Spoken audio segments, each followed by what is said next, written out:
Bismillahirrahmanirrahim. Radhiyallahu ankum wa qala radhiyallahu an wa yanbaghi ay yakuna majlisuhu wasi'an liyatamakkana julasa'uhu fihi. Fa fil hadits ali Nabi sallallahu alaihi wasallam khairul majalisi awsa'uha. Rawahu Abu Dawud fi sunnatihi fi awali kitabil adabi bi isnadin sahihin min riwayat Abi Sa'id Al-Khudri radhiyallahu anhu. Pasal tentang hendaklah tempat mengajar seorang guru berukuran luas agar dapat menampung murid-murid yang belajar di sana. Demikian ini sebagaimana hadis daripada Rasulullah SAW, khairul majalisi awsa'uha. Sebaik-baik majlis adalah yang paling luas. Diriwayatkan oleh Abi Daud dalam kitab As-Sunan pada awal kitab yang menjelaskan adab dengan sanad sahih dari Abi Sa'id Al-Khudri radhiyallahu anhu. Jadi hendaknya kalau belajar mengajar itu hendaknya berada di tempat yang agak sedikit melegakan daripada guru ya juga murid-muridnya. Artinya adalah tempat tersebut yang agak lengang, artinya agak luas. Jadi jangan sampai misalkan murid yang belajar itu banyak akan tetapi tempat yang disediakan, tempat belajar mengajarnya sangat sempit. Akhirnya apa? Akhirnya berdempet-dempetan misalkan. Penuh sesak misalkan dalam satu ruangan. Satu ruangan misalkan seharusnya itu diisi orang 10 misalkan. Kok diisi oleh orang 20 misalkan. Nah, yang seperti ini dihindari. Kenapa? Karena soalnya kalau misalkan seperti itu melebihi kapasitas daripada tempat, maka apa? Maka belajarnya tidak akan efektif. Belajarnya tidak akan khusyuk. Kenapa? Karena akan saling berdempetan antara satu dengan yang lain. Kalau sudah saling berdempetan, maka apa? Suasana kelas, suasana majelis ini tidak akan nyaman. Jadi seperti itu, tidak akan nyaman. Nah, jadi artinya tempat yang luas di sini adalah tempat disesuaikan dengan jumlah muridnya. Kalau misalkan muridnya itu memang sedikit, ya nggak apa-apa. Ya tempat yang agak kecil nggak apa-apa. Yang penting murid tersebut lega ketika belajar. Tapi kalau misalkan muridnya itu banyak, jangan di tempat yang kecil, pilih di tempat yang luas. Jadi seperti itu. Kenapa? Karena Rasulullah SAW bersabda, khairul majalisi awsa'uha. Sebaik-baik majelis itu ada tempatnya yang luas. Artinya kalau misalkan yang belajar itu banyak, ya maka dicariin tempatnya yang agak luas supaya apa? Supaya belajarnya jadi enak. Jadi seperti itu. Kenapa? Karena orang itu kalau sudah saling berdesak-desakan, ya maka semuanya tidak akan efektif apapun itu. Gitu. Apapun itu. Hatta dalam belajar juga tidak akan efektif. Gitu. Dalam belajar tidak akan efektif. Nah, jadi seperti itu. Nah, jadi pilih yang luas. Pilih yang luas. Akan tetapi begitu juga sebaliknya, misalkan, ya jangan terlalu berjauhan juga. Misalkan muridnya cuma sedikit, ya ruangannya sangat besar sekali, akhirnya antara guru dengan muridnya saling berjauhan, ya agak seperti itu juga. Jadi sekiranya yang pas antara guru dengan murid. Antara murid dengan guru itu ya jangan terlalu dekat, ya jangan terlalu jauh juga. Kalau terlalu dekat, guru antara murid dan murid terlalu dekat, itu tidak akan efektif juga, dan juga tidak tidak menghormati daripada guru, tidak menghormati daripada para ulama. Kalau misalkan jaraknya terlalu dekat, bagaimana? Apa yang membedakan antara murid dengan seorang guru kalau misalkan dekat, gitu loh, terlalu mepet. Tapi juga jangan terlalu berjauhan juga. Kalau terlalu berjauhan, maka pelajaran yang diterima oleh murid juga sama, tidak akan efektif. Dia tidak akan bisa menangkap secara detail ya apa yang disampaikan oleh gurunya tersebut. Nah, jadi seperti itu. Jadi jarak antara guru dengan murid ya, kira-kira pas ya, ukuran standar gitu. Ukuran standarnya orang atau proses belajar mengajar. Seperti itu.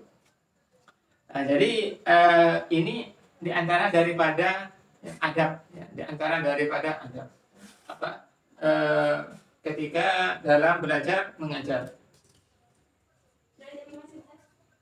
Nabi itu ya, Nabi itu ketika dulu awal membangun Masjid Nabawi memang kecil ya. Karena memang para sahabat ya, dan umat Islam ketika itu nggak begitu banyak gitu.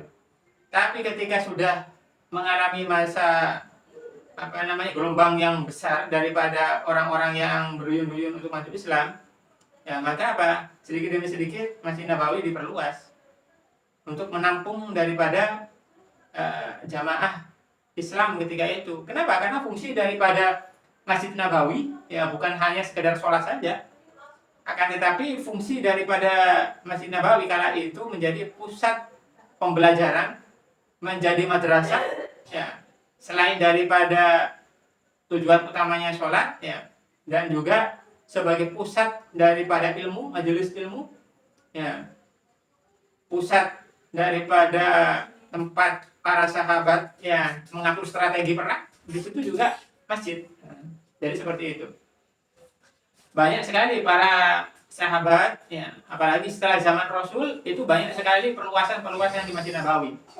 Kenapa? Karena masing-masing daripada para sahabat itu punya keahlian di bidang masing-masing. Ada yang di bidang Al-Quran ya, seperti misalkan sahabat Zaid bin Sabit itu adalah sahabat yang ahli Al-Quran ya.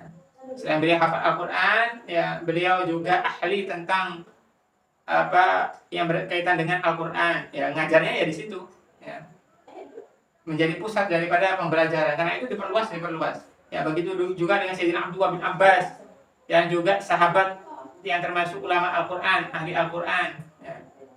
Abu Musa Al-Asy'ari juga yang ahli Al-Quran ya. Dan juga para sahabat-sahabat yang lain.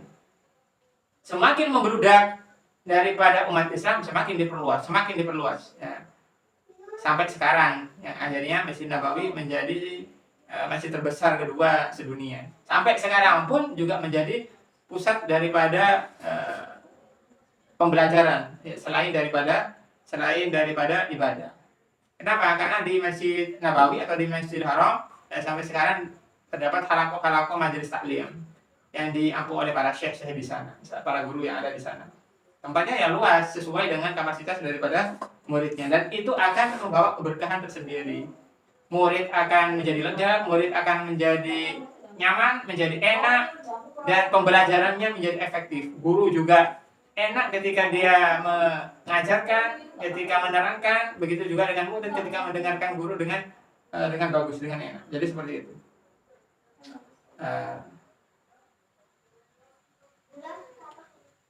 Jadi ini adalah untuk materi kita kali ini.